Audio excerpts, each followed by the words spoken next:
I'm curious, how many of you were economics majors? All right, quite a few. Okay, what are the basic assumptions of economics? Go ahead and just yell them out. Supply and demand. Okay, what do we assume about human beings in economics? We're rational. And what does rational mean? You maximize. So your calculations are perfect. You maximize. What else do we assume?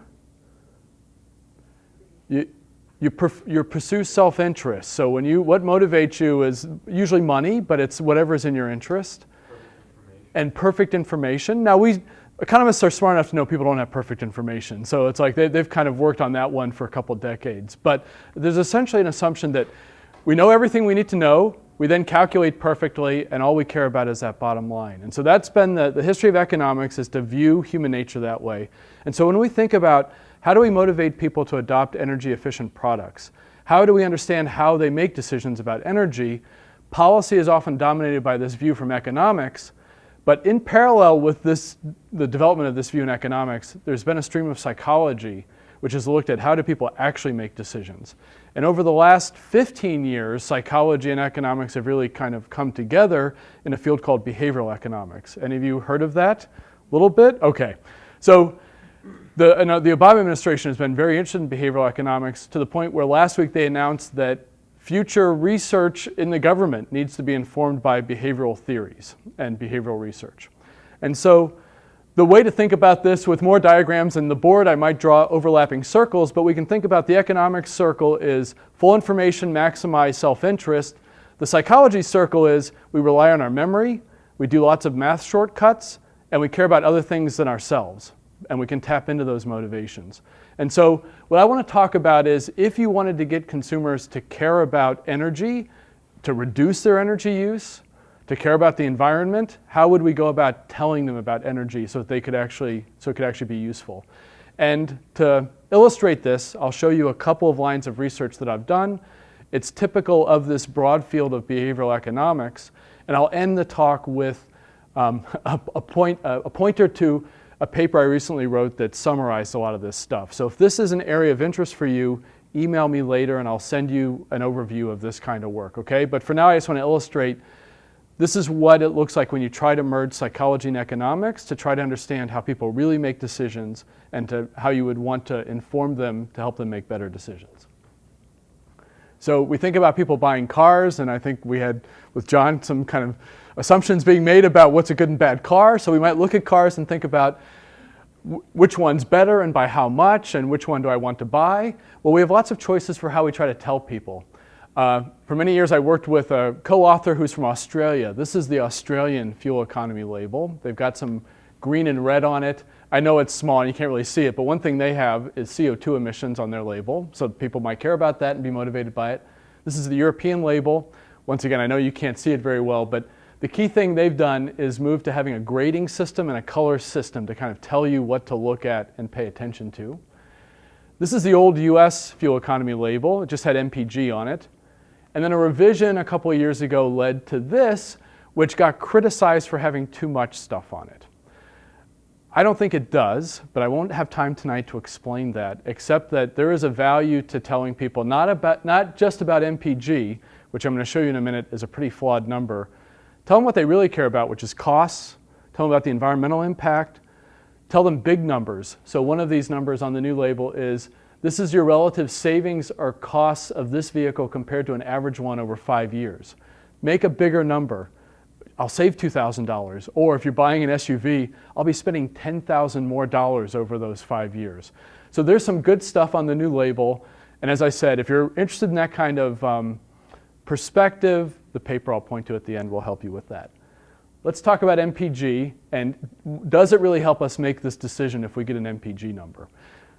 In some sense it does, because we know higher is better. This one has a low MPG number, this one has a high MPG number. So as far as that goes, it's great. It tells you the right answer. But the problem is people do other math with it, and they don't realize that they're making mistakes with that math. So one of the main implications of helping people make better decisions is we want to have people focus on consumption metrics and not efficiency metrics. Now, the difference between that may seem obscure, but I'll illustrate that.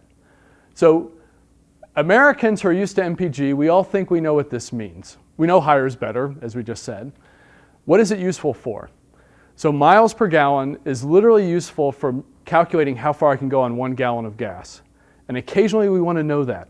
So there are occasions when I'm driving down the highway, I'm 3 exits from home, the needle's getting close to empty, I think there's a gallon left, and I actually use the knowledge of my car's MPG, which is closer to 30, to guess whether I can make it to the 3rd exit and actually go to my usual gas station. So MPG is useful.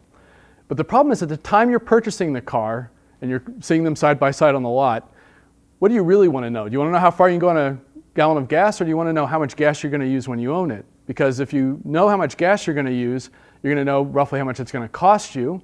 And if you care about the environment, you're going to know something about the CO2 emissions.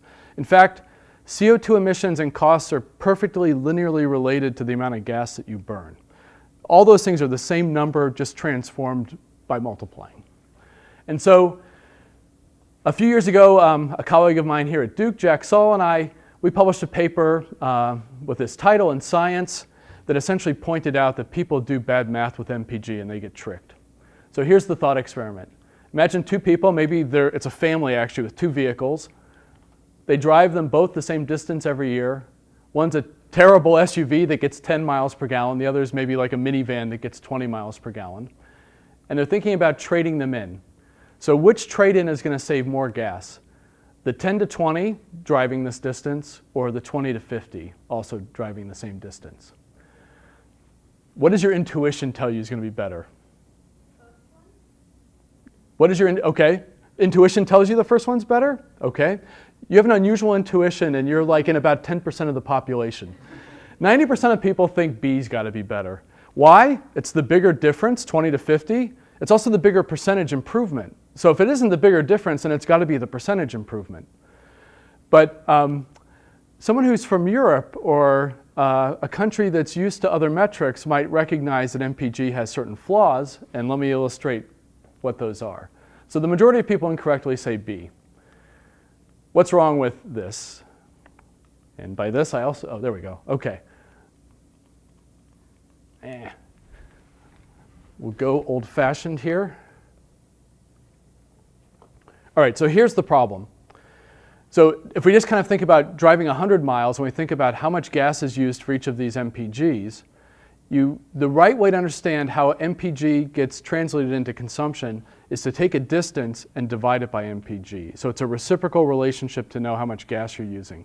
So you divide a number like 100 by MPG. So how many gallons do you use to drive 100 miles in a 10 MPG vehicle?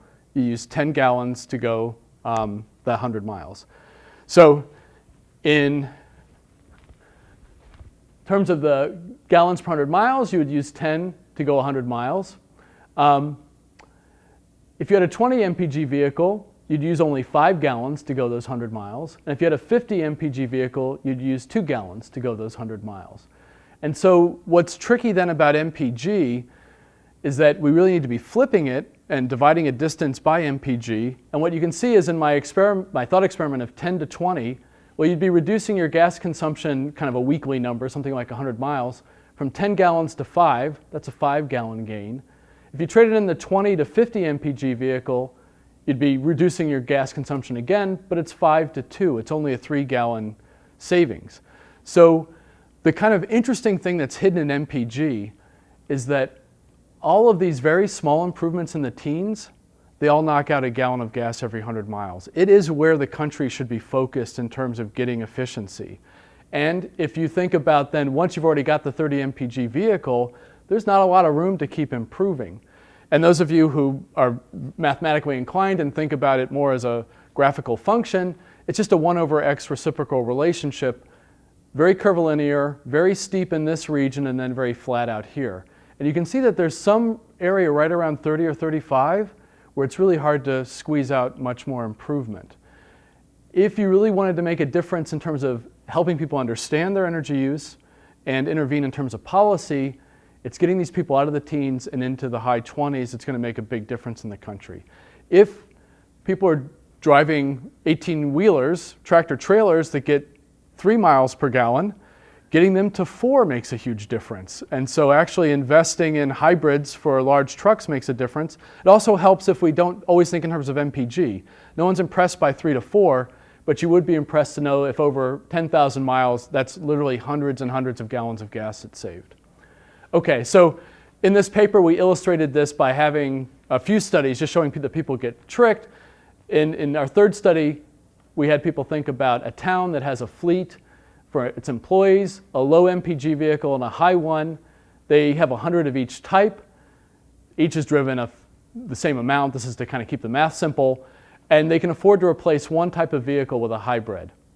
So you could replace the type A low MPG vehicle with a hybrid 15 to 19, or the type B more efficient with a hybrid 34 to 44. Which one do you think will save the most gas? As we already know, most people get tricked by this, and 75% think it must be that difference between 34 to 44 that's best. We fix it if we just do gallons per 100 miles for them. If we do the math for them, which is just a basic principle of helping people make a good decision, if we give them 6.67 gallons per 100 miles, reduced then to 5.26 with the hybrid versus 2.94 versus the reduction to 2.27, now it's apparent that this saves more gas than that one does, and 64% get it right. You'd like it to be 100%. One reason it wasn't 100% is that we feel it's unrealistic to go straight to this unusual measure. We gave them MPG numbers in addition to gallons per 100 miles. So at least I think it kind of sent conflicting signals, but it was still a pretty nice swing from the majority getting it wrong to a majority getting it right. And so the revised EPA label, influenced by the science paper, snuck in a small gallons per 100 miles number right here. So the US is moving in this direction, and in that respect, they're catching up with Europe and Canada and other countries that use a gas number over a distance, which is our recommendation. We're not on the metric system, or at least in the 70s when I was a kid, they tried and it didn't seem to stick. So we're still using imperial, but the imperial equivalent then would be something like the gallons over 100 miles. And with Duke's support, we've actually created a little tool, online tool for people to go to. You can plug in any assumption about the price of gas, how far you're driving, and different MPG vehicles, and see what the savings would be over those distances.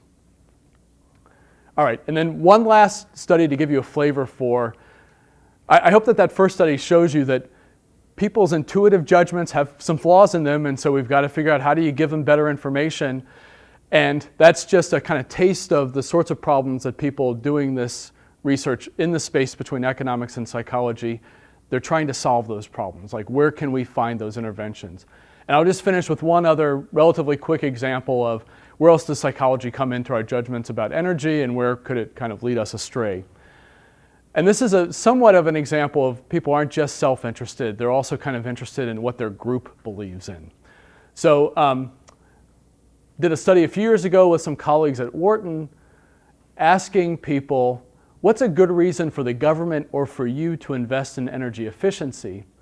And we measured their political attitudes, and this is essentially a way of kind of grouping them. On the more liberal side are the darker bars, the more conservative side are the white bars. And when it comes to, is reducing energy costs and reducing dependence on foreign oil a good reason for investing in energy efficiency, there's a lot of consensus between the two parties. They think it's a good idea for doing that. What, of course, is a divisive issue? It's about reducing carbon emissions. We get a gap between liberals and conservatives on whether that is a good reason to try to invest in energy efficiency. So what we thought would be intriguing about this is, does this actually become a barrier in how you try to present products to people as a function of their political attitudes? And so we gave people $2 in a laboratory in Wharton that they could spend on either an efficient CFL bulb or an incandescent standard bulb. And there was a label on the CFL that was systematically varied in an experiment, either just a blank sticker that said nothing or a sticker that said protect the environment. And so that was put just on the CFL, and that's our green label condition. And we also varied whether, as they used their $2, the bulbs were priced the same, just 50 cents each, which makes the CFL a good deal, because we also explained to them the CFL will use less energy and will not cost as much as the incandescent. So everyone had the right economic information in their head. So 50 cents each is a good deal for buying the CFL, or the more typical thing, there's a price premium on the CFL compared to the incandescent. So we look to see how do people make these choices as a function of their political leanings. So the first condition here, this is the percent choosing the CFL. Liberals are gray and conservatives are yellow on this graph. First condition, it's the same cost, 50 cents each, and there's no label about protect the environment. Well, in that case, we get 100% choosing the CFL. It's a good deal. It's going to, save me money, so everyone buys the CFL no matter what their political stripe. If it's the same cost and it says protect the environment, we still get essentially everybody buying it. But that's because the CFL is a good deal in terms of those economic cost savings. If the CFL costs more, which is more realistic because they still do have a premium. In fact, incandescents have been phased out, so the modern version of this has to involve LED bulbs, but kind of stay with me. CFLs cost more. We get a reduction in preference for the CFL, which is essentially rational, but no political difference here. And of course, the punchline and the interesting condition is this one. The CFL costs more, and it says protect the environment. And then we get a separation between liberals and conservatives. The conservatives don't want to buy an expensive bulb that says protect the environment. And we end up getting a kind of market bifurcation at that point. So just another way of showing this, and I have this left to right deliberately. So with the conservatives and independents here, conservatives here, with no label we get, and a more expensive CFL, we get about 60% buying the CFL no matter what political leaning. But once you have the green label, you lose some of the market share. Yes, question? Sure. Can you explain the rationale for choosing the CFL when there's no label and it's more pricey? Oh, this one? Yeah. So we did explain the cost savings. We just didn't have a label that said protect the environment on it. Oh, so they knew the long term. Everyone in every condition knew the cost benefit, the cost savings of the CFL. The no label part just refers to was the green label on it or not of protect the environment. All right, and so we're right at 7:30. Let me just finish with this. So this also just gives you a flavor for where does psychology leak into energy decisions, and this is of a very different stripe. So if you're curious about this kind of thing, I've summarized a bunch of these sorts of things for energy efficiency decisions in a recent paper that's actually in a new journal called Behavioral Science and Policy that's being published here at Duke. And so this is a kind of a nice thing for Duke to be able to be in this space of behavioral economics and showing how we need to be bringing together both psychology and economics to get a complete picture of human nature. So my email is right here. If you can remember my last name and just stick duke.edu on it, I'd be happy to send you a copy of that paper.